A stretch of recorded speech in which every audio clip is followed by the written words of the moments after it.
So this is the epilator head. So I'll show you how to use it very precisely. Remember, very precisely.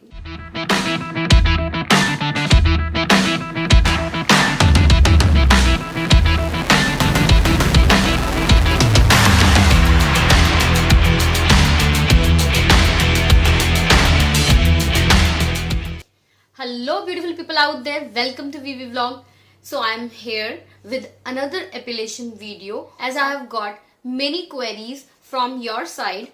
So here's again the A to Z of epilation. So guys, मेरी जो last video थी epilation वाली, somehow I forgot to show you the epilation head जो मैंने बाद में realize किया and which made people believe that कि मैंने जितनी भी शेविंग दिखाई थी या जितना भी मैंने एपिलेशन दिखाया था that is not done by the एपिलेशन head but actually if you go and see my previous video again, so I have already mentioned it that on shin bone मैं शेविंग से स्टार्ट कर रही हूँ. इसको आपको इस तरीके से पकड़ना है, 90 डिग्रीज पे रखना है और कोशिश ये करनी है कि आप अपनी स्किन को स्ट्रेच करें. सो मेरे केस में ये है कि मुझे एक हाथ से फ़ोन पकड़ना है. So what I am doing is मैं इसको ऐसे ही कर रही हूँ. फॉर मैं यहाँ पे शीन पे करके दिखाऊंगी क्योंकि यहाँ पे ज़्यादा स्किन स्ट्रेचिंग करने की ज़रूरत नहीं होती है. यहाँ पे ऑब्वियसली मुझे स्ट्रेच करना पड़ेगा तो यहाँ पे मैं वीडियो नहीं रिकॉर्ड कर पाऊँगी, मैं आपको एंड रिजल्ट ही दिखा पाऊँगी. So will start with this. 90 degrees पे रखना है, आपको ध्यान रखना है.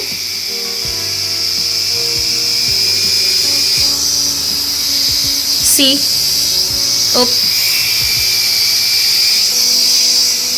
सो आप देख सकते हो काफ़ी क्लियरली बाल जा रहे हैं.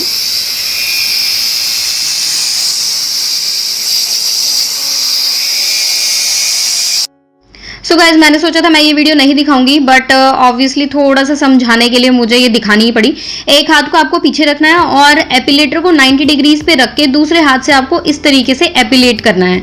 ये हाथ जो आपने पीछे रखा है वो बेसिकली आपको स्किन स्ट्रेच करने के लिए रखना है क्योंकि आपकी स्किन स्ट्रेच होगी तो ही आप इसको ढंग से कर पाएंगे. और आपको एपिलेटर हमेशा against the direction of hair growth move करना है. जहाँ पे मैंने ये बोला है कि मैं आपको ये पार्ट नहीं दिखा पाऊंगी but again I have shooted it, तो वहाँ पे मैंने एपिलेशन शो किया है.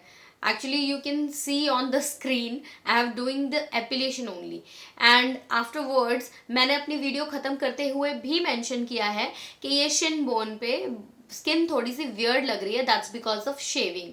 तो guys here comes the end result. तो आप देख सकते हो टांगे अच्छी निकल आई है मेरी. बट एक चीज़ मैं बता दूँ, यहाँ पे एक्चुअली आप देख सकते हो मेरे स्किन के जो पोर्स हैं वो आपको बहुत ज़्यादा प्रोमिनेंटली दिख रहे होंगे. वो इसलिए बिकॉज मैं लास्ट 5 साल से शेविंग ही कर रही हूँ तो इसकी वजह से ये सारे निशान हैं. बट मैंने थोड़ा सा ऊपर भी अप्लाई किया था आप जस्ट आपको दिखाने के लिए. तो आप देख सकते हो यहाँ पे जो ऊपर मेरी स्किन है यहाँ पे मैंने शेविंग इतनी नहीं की हुई है. सो आप देख सकते हो ये वाली स्किन कितनी बढ़िया से एपिलेट हुई है और कितना अच्छा नॉर्मल सा लग रहा है. So I am really sorry if you people have mistaken that. So I will show you again कि एक्चुअल में एपिलेशन का जो प्रोसीजर होता है. So this is the epilator head. So I'll show you how to use it very precisely. Remember, very precisely. So this is just to show you the hair growth I have. This is the max hair growth I have. And इसको दिखाने का purpose सिर्फ ये है कि इस length के growth के बाल जो होते हैं वो आपके easily एपिलेट हो सकते हैं. अभी मैं आपको ये करके दिखाती हूँ. हम पहले ये जो छोटे छोटे से बाल है ना इनको देखते हैं. मैं आपको दिखाती हूँ ये निकाल के ये निकल रहे हैं या नहीं.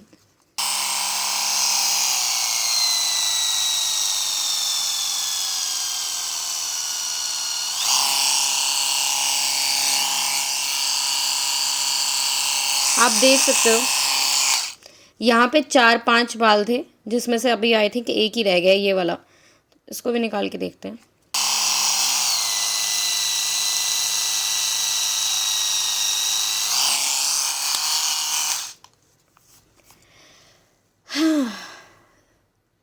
It's clean. बहुत छोटे छोटे ग्रोथ भी जो होती है वो भी एपिलेशन से निकल जाती है, and it's very easy and convenient method. May be मेरी पिछली वीडियो में शायद ऑनेस्टली कुछ लोगों को ये ना दिख पाया हो, बट इस वीडियो में I have tried to show you the max I can. अब थाइज पे आते हैं। थाइज के लिए आई हैव फोल्डेड माई नीज, इसकी वजह से जो ये वाली स्किन है ये थोड़ी टाउट हो जाएगी। So let's start with this.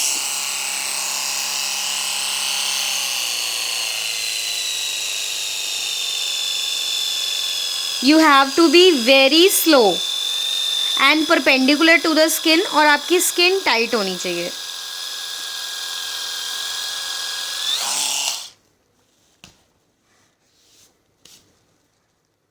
Tada, टिंग टिंग।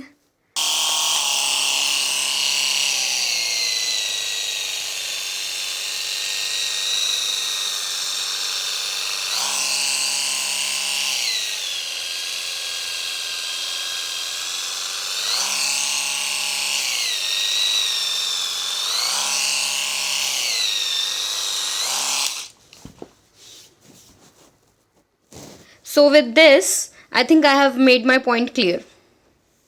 यहाँ पे जो आपको छोटे छोटे बाल दिख रहे हैं ये मेरी आफ्टर ग्रोथ है एपिलेशन के बाद की। तो अगर आपकी इतनी भी ग्रोथ है तो ये भी बहुत इजीली एपिलेट हो सकती है। मैं यहाँ पे जो ये पेन की टिप है इससे आपको कंपेयर करके दिखा देती हूँ कि ये पेन की टिप जितनी मेरे बालों की ग्रोथ है यहाँ पे आफ्टर एपिलेशन। अभी देख लेते हैं ये इससे एपिलेट होते हैं या नहीं।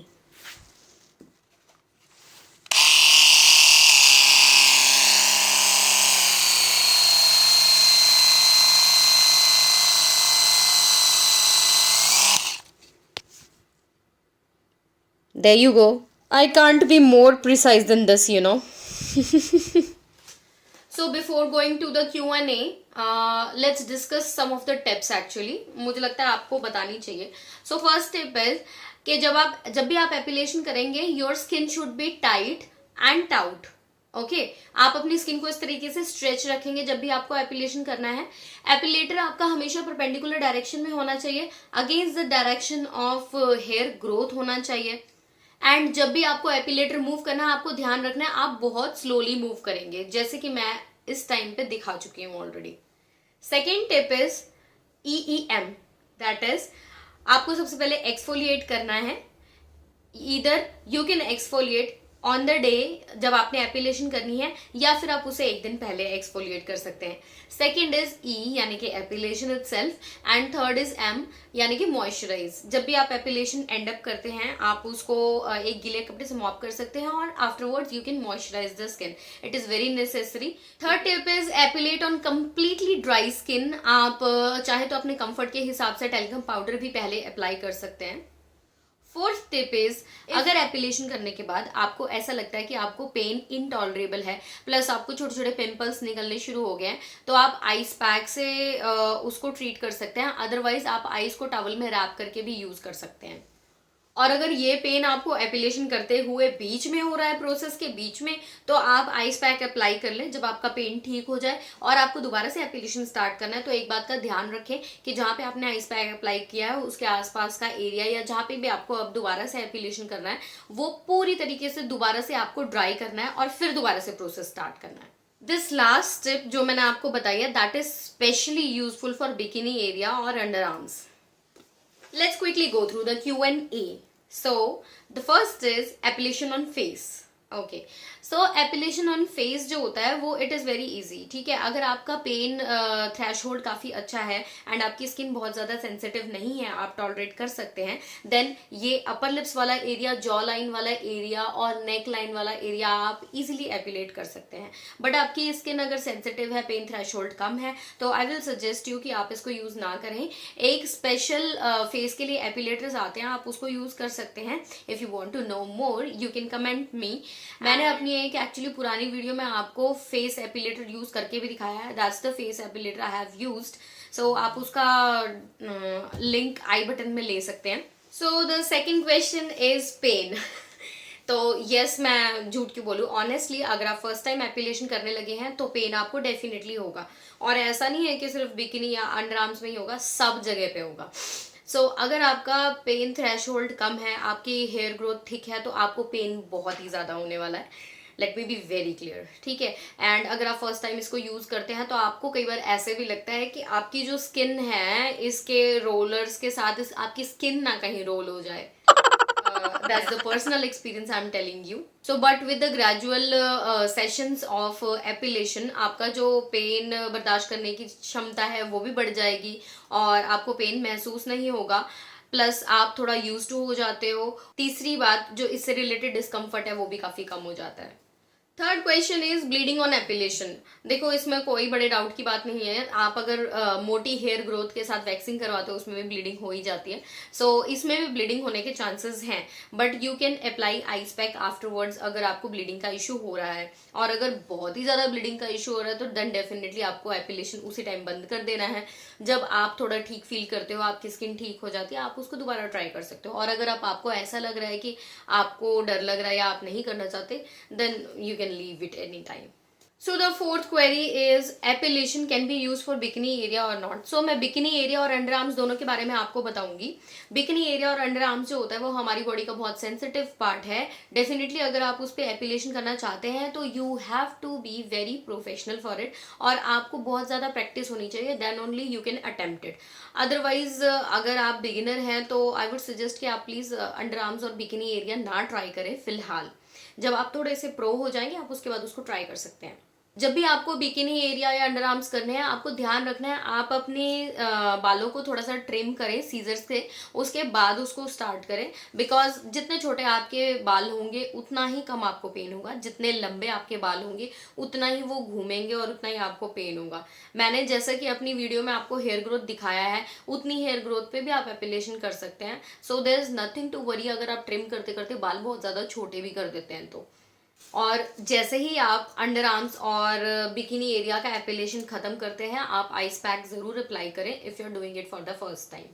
और ये भी हो सकता है कि जब आप बिकिनी एरिया और अंडर आर्म्स को फिनिश करके हटते हैं तो आपकी छोटे छोटे स्किन पे पिंपल्स हो सकते हैं, या फिर हो सकता है कि आपके जो हेयर फॉलिकल्स है उसमें थोड़ी थोड़ी पस बन जाए, या फिर ये भी हो सकता है कि एक छोटा सा जैसे बाल तोड़ के बाद एक पिंपल सा बन जाता है, उस तरीके का हो सकता है। तो उसके लिए कोई वरी करने की बात नहीं है, वो 3 to 4 डेज में अपने आप सबसाइड हो जाता है। सो आप टेंशन ना लें। बाकी जितने ज़्यादा आप ग्रेजुअल सेशंस करेंगे उतने ज़्यादा ग्रेजुअल सेशन से आपको पेन कम हो जाएगी, डिस्कम्फर्ट कम हो जाएगा। That's the only trick with the एपिलेशन actually. Fifth query is here growth. अगर मैं ऑनेस्टली बोलूँ तो हेयर ग्रोथ तो होती है, आती ही है। जो आपकी हेयर ग्रोथ आएगी वो थोड़ी सी थिन आएगी, बाकी मैंने आपको वीडियो में दिखाया ही है, ऐसी हेयर ग्रोथ आती है, इससे ज़्यादा नहीं आती है। और बाकी आपकी हेयर की थिकनेस पे भी डिपेंड करता है। अगर आपकी हेयर ग्रोथ ही मोटी है तो ऑब्वियसली थोड़ा सा 5-6 महीने तक तो आपकी हेयर ग्रोथ मोटी ही आएगी, सब्सिक्वेंटली थोड़ा सा पतली होती जाती है, but it will take time. और अगर हम बात करें परमानेंट हेयर लॉस, तो I don't think epilation is the only solution for permanent hair loss. अगर आपको परमानेंट हेयर लॉस के लिए जाना है तो you can use एपिलेशन, and also you can use hair inhibiting creams आती हैं बहुत सारी, एंड हेयर रिटार्डिंग क्रीम्स भी आती हैं। एंड अगर आपको बिल्कुल ही परमानेंट सोल्यूशन के लिए जाना है तो obviously you have to go for laser, you know. Also, you can comment me if you want videos on these topics also. I'll make for you. Then is sixth question. Can men use epilator? Yes, of course. Men can use epilators because जिसके भी बाल है ना यार, जिसके भी बाल है वो एपिलेशन कर सकता है. You just have to follow the right technique.